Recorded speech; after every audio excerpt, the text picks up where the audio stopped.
Mesdames, Messieurs, amis téléspectateurs, bonjour. Vous comprenez bien que venir aujourd'hui faire cette émission me coûte beaucoup parce que c'est le lendemain de Noël. J'aurais bien pu rester tranquillement à la maison ou aller m'occuper à autre chose. N'oubliez jamais le masque, hein, je l'ai avec moi toujours. Mais je ne pouvais rester indifférent à deux événements qui viennent se produire. Nous venons de perdre deux capitaines d'entreprise guadeloupéens.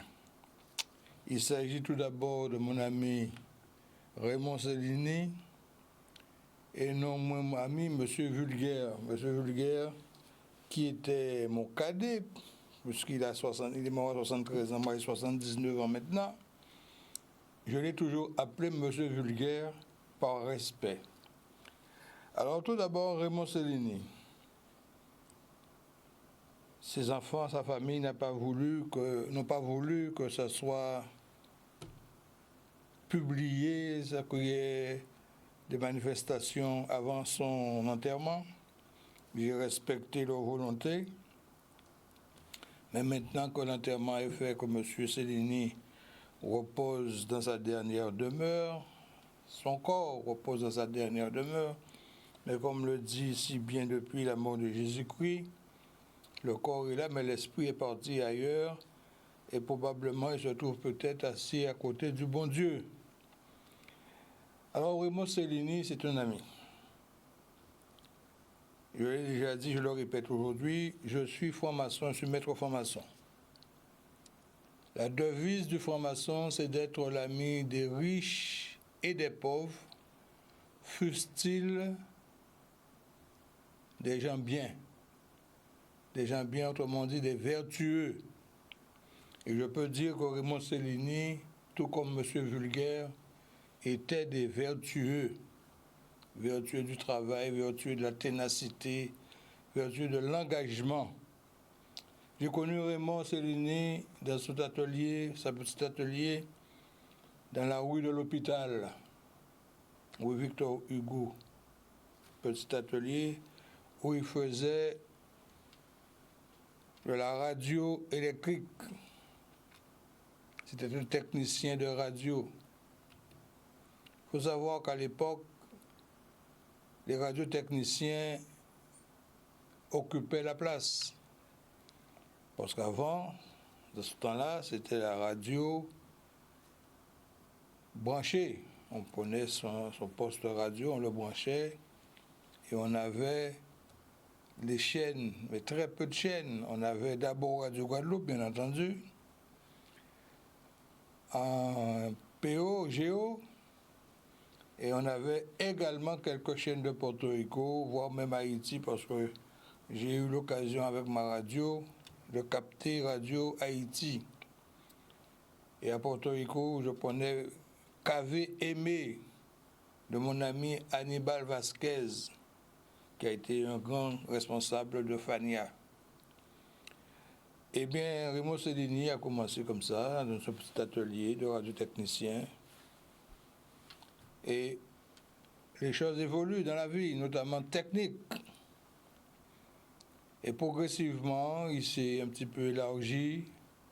Il a à Porto Rico acheté du matériel révolutionnaire. Tout comme on a dit de Félix Poto, c'était un bâtisseur. Ces deux hommes dont je cite aujourd'hui l'existence, Raymond Cellini et M. Vulgaire, étaient des créateurs. Des créateurs.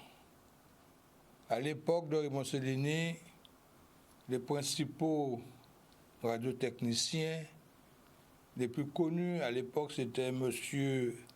Guy Anselme Forestal, qui avait la boutique Radialva, à la rue de Nouzières, à Pointe-à-Pitre.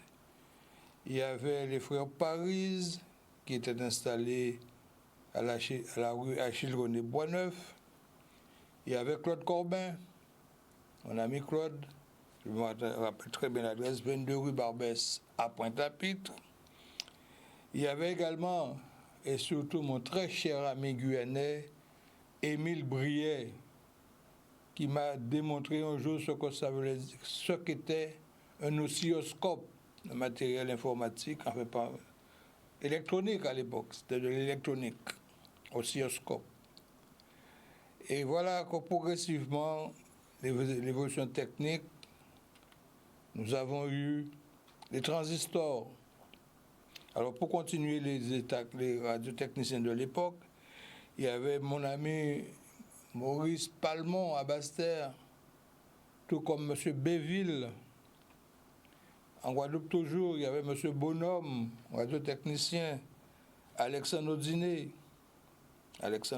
Martiniquais, et tout récemment, un jeune qui continue à faire ce qu'il peut, c'est le membraneur. Eh bien, la technique ayant évolué, nous sommes passés de la radio ordinaire au transistor. Le transistor étant arrivé, ça a fait une évolution considérable dans les émissions radio.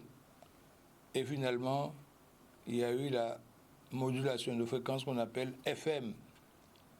Et ça a été le grand boom. Tout le monde a sa radio maintenant. À l'époque, Radio Guadeloupe démarrait à 6 h du matin par la Marseillaise et se terminait aux environs de 10 h du soir. Mais maintenant, on a la radio continue, matin, midi, soir, à notre disposition. Et Raymond Cellini s'est engagé dans ce développement. Il s'est lancé dans l'importation. Il s'est lancé également dans la production de disques. Dans son magasin, qui était devenu également son studio d'enregistrement à la rue Chelchère, en face du collège qui porte le nom du grand-père de Durimel, Amédée Fangarol. Durimel, c'est le maire de Pointe-à-Pitre actuellement, mais son grand-père, Amédée Fangarol, a été maire l'espace d'une journée. Il a gagné les élections et il est mort le même jour, semble-t-il, empoisonné dans une limonade. Enfin, ça c'est l'histoire. Eh bien, Raymond Cellini s'est lancé. Il a produit tous les artistes imaginaires de la Guadeloupe, des plus petits aux plus grands, y compris les Martiniquais, parce que Malavoie est venu enregistrer chez lui, et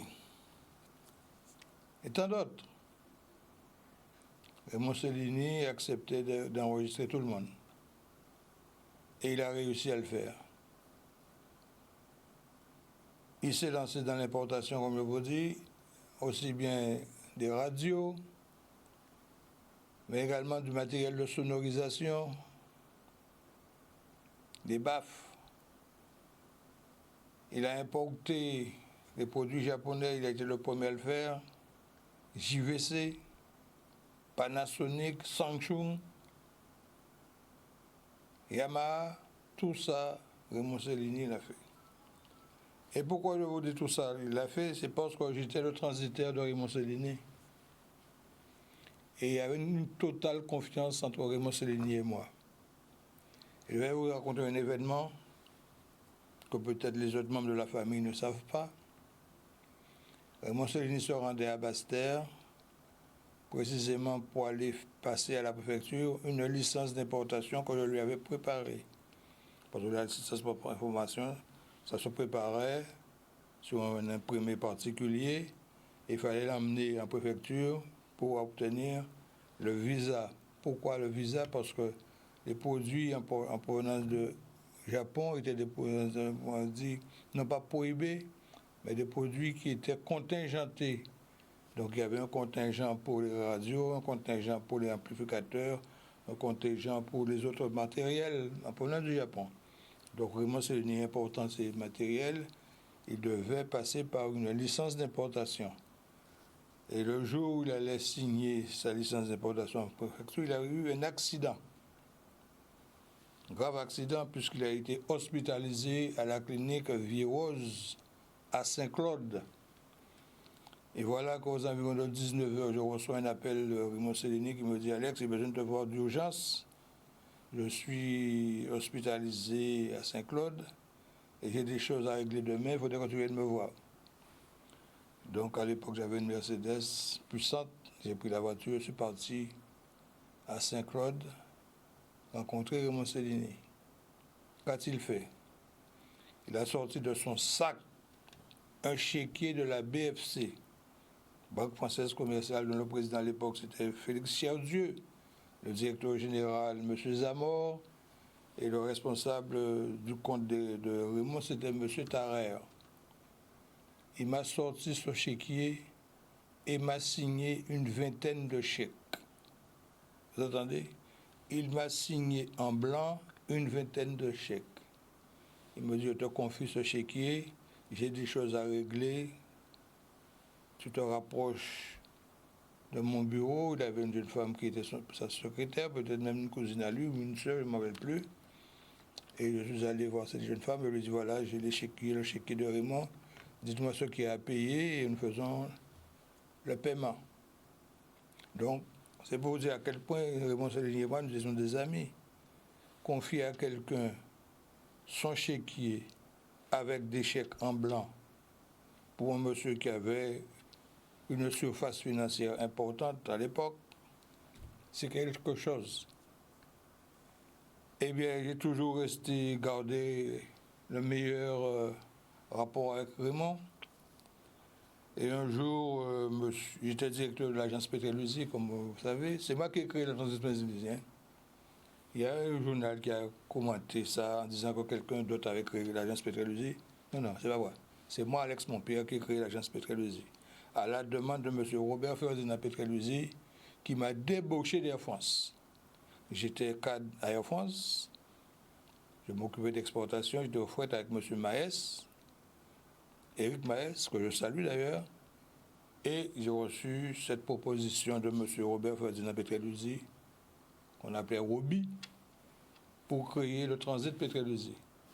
Je me suis attelé à la tâche et le transit Pétrolusie est devenu le numéro 1 de la Guadeloupe.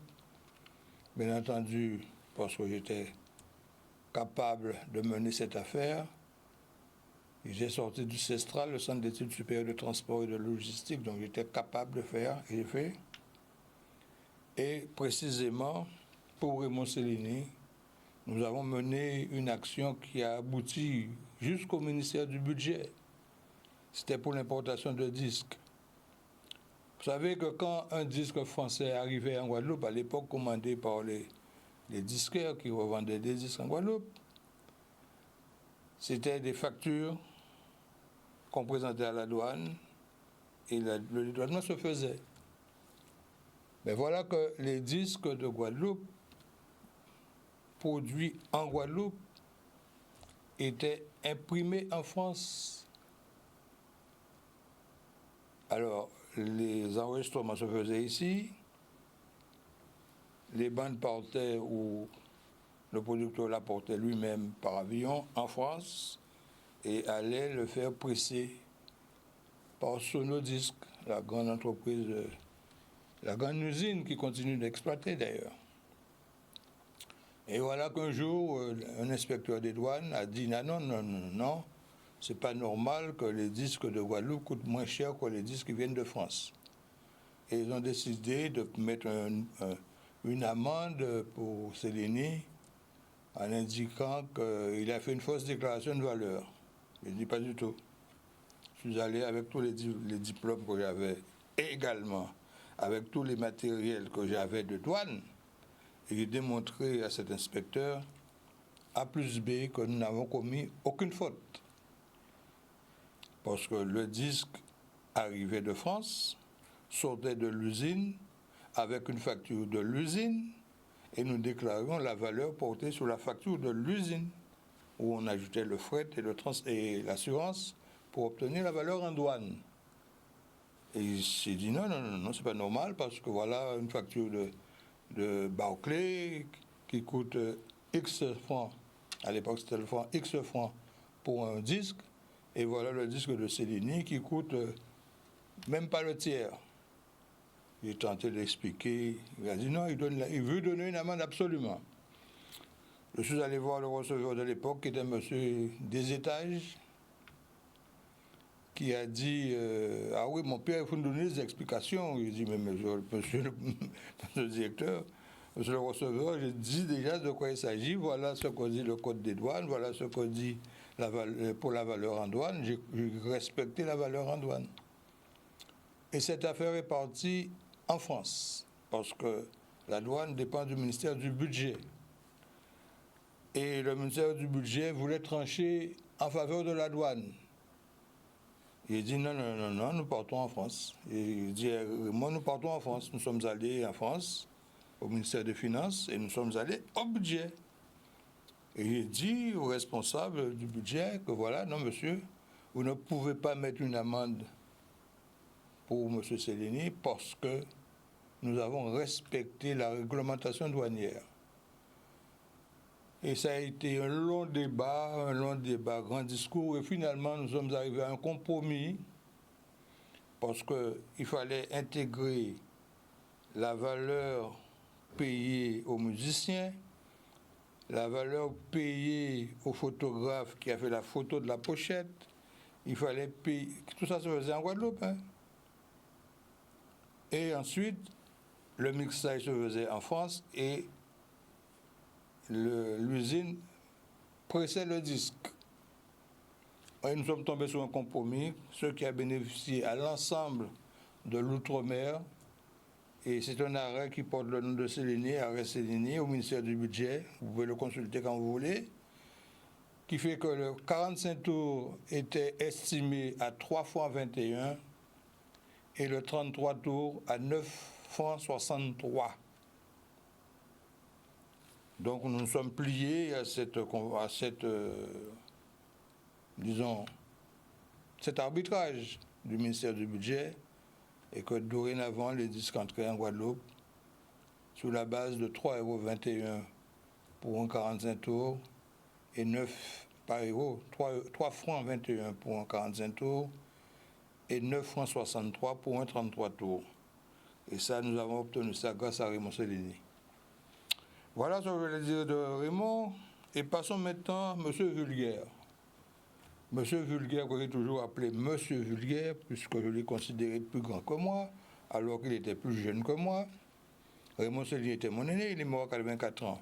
M. Vulgaire est mort à 73 ans. Et bien voilà M. Vulgaire qui commence son activité dans un snack à Pointe-à-Pitre, un petit snack près du tribunal. Et progressivement, il a ouvert ses ailes pour devenir Jarry Plat.